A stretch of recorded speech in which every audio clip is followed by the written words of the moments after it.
Kia ora koutou katoa, no mai hara mai ki te ao Hākinakina, your sports show right here on your Tribal Pulse, te kore mako o Taranaki, 94.8 FM and 98.4 FM. Well, she's a bit of a super mama with natural talent across many sporting codes, a handy netballer, a rugby player, national touch representative, and CrossFit mana wahine, who does it all whilst being a mama to her babies. No mai hara mai Ngawai, Hāwera, kia ora. Kia ora koe. Hey, cool. Awesome to have you on our show. Thanks for giving up your time of your busy schedule to be with us today. So awesome to have you on the show. But before we get started, ko wai koe, no he koe, a bit about yourself and where you're from. Kia ora e te iwi. Ai ko Ngawai Hāwera tēnei. He uri tēnei no Ngāti Porau, no Ngāti Ruanui me ngā ruahine hoki. Engari, I tipa kia hau ki konei ki Kirikiriroa, ki roto I te rohe o Tainui Waka. Kia ora, Tainui Waka. Oh, awesome, eh? Ngāti Ruanui, ngā raudo. Who's your whānau down these ways? The Kāhuis. Yep. Yeah. Hāwera. My mum's from Hāwera. And she's down from the river too, Wanganui. She was whāngai down there. But yeah, ngā ruahine, Ngāti Ruanui, ngā rauru hoki. Oh, ka pai. Awesome. Well, it's awesome to know. So tell us a little bit about your childhood. So where you were brought up, and did you come from a sporty whānau? I wouldn't say my parents are really sporty, but they were quite active. They did a bit of wakaama. Mum played a bit of tennis. Yeah, so I wouldn't say they were super sporty, but my story, I guess, born in Wanganui, where mum was whāngai, and then we moved to Gisborne, where my dad's from, Ngāti Porau, and then we moved to Hamilton when I was 8 years old. I'm the pōtiki of 5 siblings. So mum kind of moved us here for more opportunities, and we just got so many opportunities, so many more opportunities by being here in Hamilton, a bigger city, I guess. And I'm very grateful that she moved us here. Kind of got my hands into sport when we moved here, and I went to a small kura kaupapa where we had to play every single sport, and I think that's where it started for me.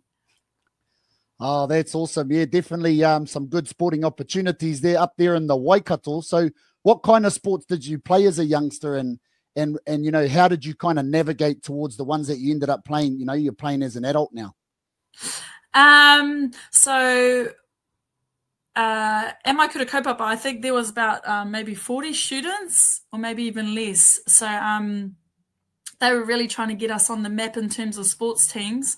So I think we had like a netball, basketball, touch, and softball team. So my main sports ended up being netball, touch, and basketball growing up. And holy heck, I'm still playing all 3 of those sports, which is crazy. But yeah, that's where my love for sport grew, and I never ever stuck to just one. I always loved doing something different and kind of socializing in different environments. So yeah, I think I was maybe 10 years old when I made the rep team, the Hamilton City or Waikato rep teams for netball and basketball, and then kind of started touch later on because it wasn't that big at our kura. Even though we had a team,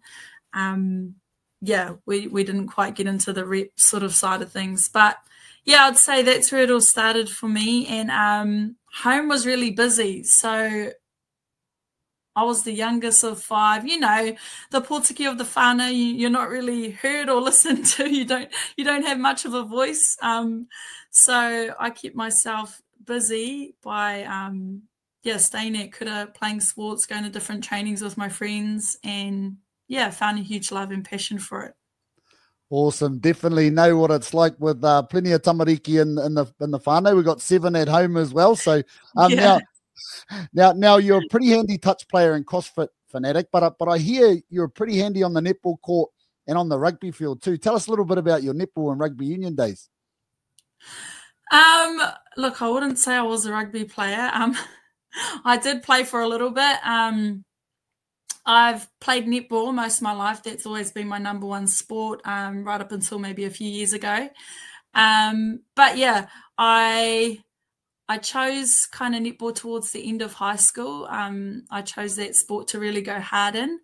And my dream was to kind of make my ANZ debut, which ended up happening. Out of high school, I was a training partner with the Magic, which was amazing. Yeah, one of the highlights of my netball career, I think, becoming a training partner so young with the likes of Laura Langman, Irene Van Dyke, Casey Corpus Williams at the time, Ira Momokai Takuro. And then I think I got injured a few years down the track. So netball was kind of on hold. But I knew I wanted to keep playing. So my partner actually moved down south and I moved with him, and I ended up getting a contract down there to play with the Southern Steel, which was awesome. And it was there that I actually made my ANZ debut. So I got to tick that dream off, which was really cool. And then we kind of moved overseas to Australia, where my husband played rugby there, and I kind of dabbled in some rugby. Ended up playing for the Brumbies in their Super W competition over there. That was really cool. And from that, I ended up getting a sevens contract in Japan, which was, very surprising, but there was no way I was saying no to that opportunity. So I kind of played 2 years of rugby, and then, my husband and I, we kind of moved around the world, Japan, France, and just in the last 3 or 4 years, I've come home and really committed to touch. So, and CrossFit as well. That's awesome, man. What a journey. What a journey. Tell us a little bit about that. Like, going to different countries, over to Australia, Japan must have been the experience for you and your whānau. Yeah, no, it was awesome. Australia was really cool. Playing, I guess, netball, touch and sevens at kind of the high performance levels over there. It's just another level, I think, there. Even if it's club, it's still a level above, I think, what we're playing here in Aotearoa, which was really cool to experience. And then in Japan, I moved there by myself, and that was a whole different experience in itself. I was still learning the game of sevens, but then playing it professionally there. I learned a lot, as well as learning another language. I think 80% of our team were Japanese, so we had to learn how to speak Japanese as well. But yeah, that was a really cool experience. And then my husband ended up getting a contract in Japan too, so we ended up staying there for about 3 years. And then his contract there finished. We ended up moving to France. And that language barrier was really hard. I couldn't really play any sport there. Netball wasn't really a thing. I wasn't really too keen on rugby. So I started CrossFit while I was there, and that was awesome. And that was only about 3 years ago, actually. So, I guess my love for CrossFit started there. Wow, amazing, man. Amazing journey. So cool. And we're going to get to CrossFit soon, but you mentioned touch earlier. So you're heavily involved with touch now. So how has that journey been for you? I know you've represented New Zealand at the highest level, and you've, I think, recently been named in the New Zealand Māori wahine side. So what is it about touch that you love? Oh man, touch is like that fun sport that everyone kind of goes back to. I know, like a lot of my friends, we grew up playing touch, and it was just such an awesome whānau culture. And then you kind of, it's a lot of money touch. It's not a funded sport. So as you kind of come out of high school, you start to, I guess, choose sport that maybe you can make a career out of financially. And so once I started playing netball, I kind of put touch to the side and maybe dabbled in a bit of touch over the summer just to stay fit. But because of netball commitments, I was never really able to commit to touch internationally. But it was always a goal of mine to try and play touch black. So I think 2 years ago when I moved home from overseas, I really wanted to tick that goal off. So, Yeah, I went hard for it, and they had Touch World Cup last year. But after I played in the Trans-Tasman in 2023, I was actually hapu. And I was like, man, how am I going to get this? How am I going to tick this goal off to try and make the team? But yeah, it's probably one of the hardest things I've ever done, trying to come back so quickly from my second baby to try and make that Touch World Cup team. But I did it, and yeah, it's definitely one of the hardest things I had ever done, trying to juggle 2 kids, trying to juggle postpartum, getting fit, getting, I guess, my testing levels up to scratch to be able to try and make that team. But yes, I managed to achieve that last year, and it was very, very difficult. But looking back, I'm so proud that me and my whānau could do that together. Wow, that's an awesome achievement there, especially going through that, having a pepe and all that jazz. And we're going to talk to that soon. But you mentioned CrossFit. Now, CrossFit's something that you really, really love by the sounds of it. Tell us.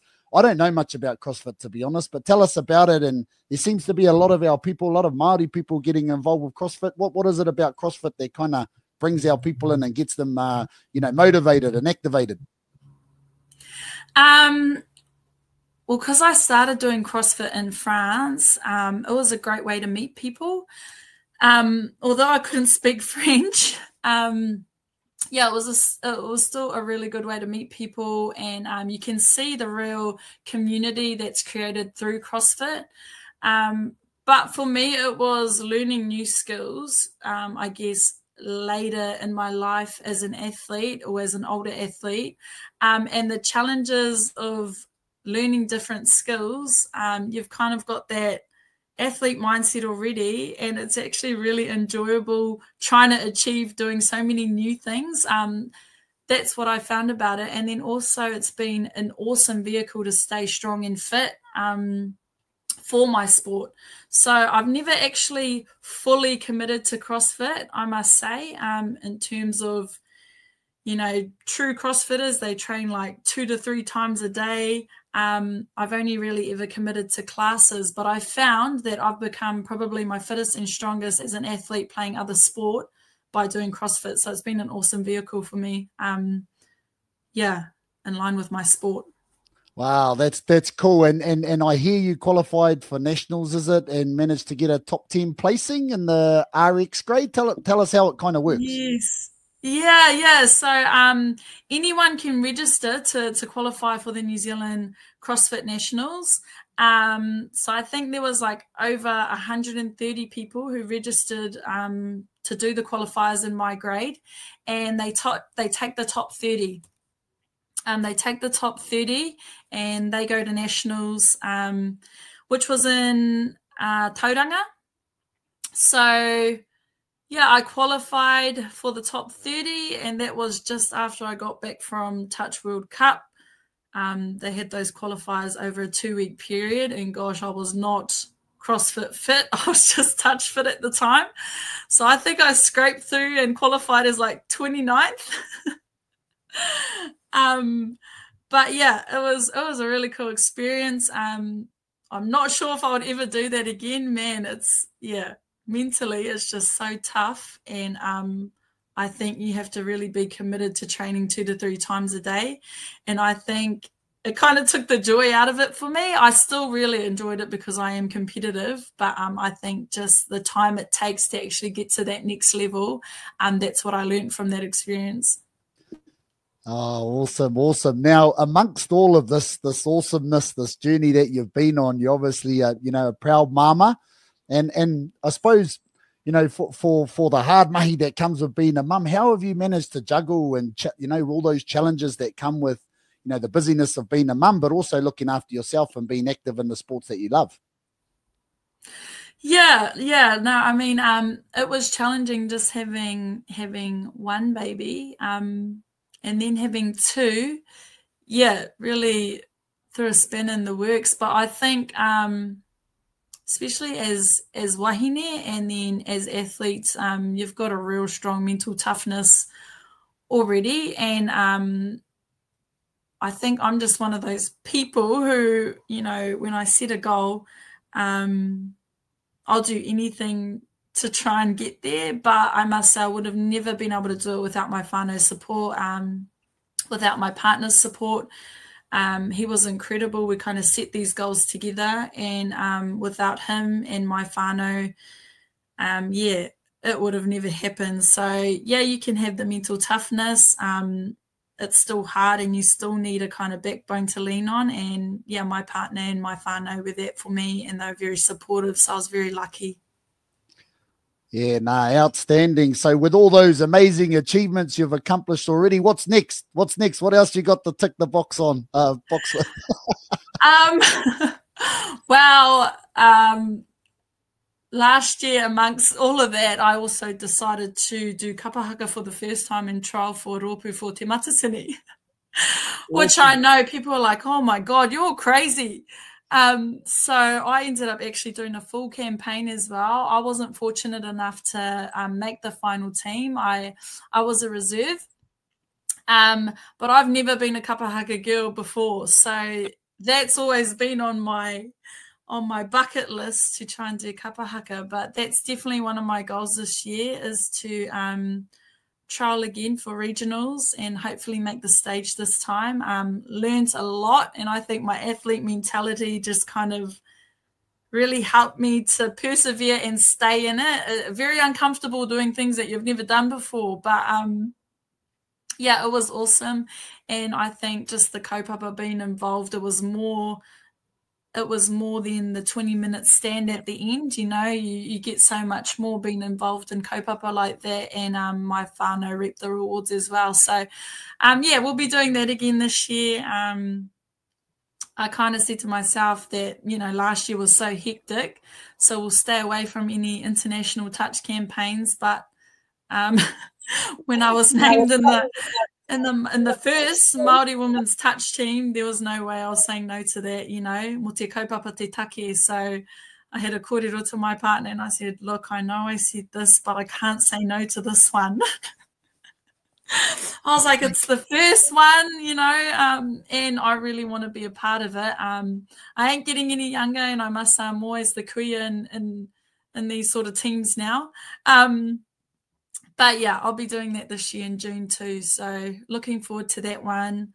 I'm also playing club netball. We'll play a coach. So yeah, we'll see how that goes too. Oh, I'm sure you'll smash it. I'm sure you'll smash it. Well, just to finish off, if there was one bit of advice you could give, you know, some of our māmas that might be listening in at home, that are, you know, got tamariki as well and want to kind of pursue stuff in sports, what would be a bit of advice that you would give them?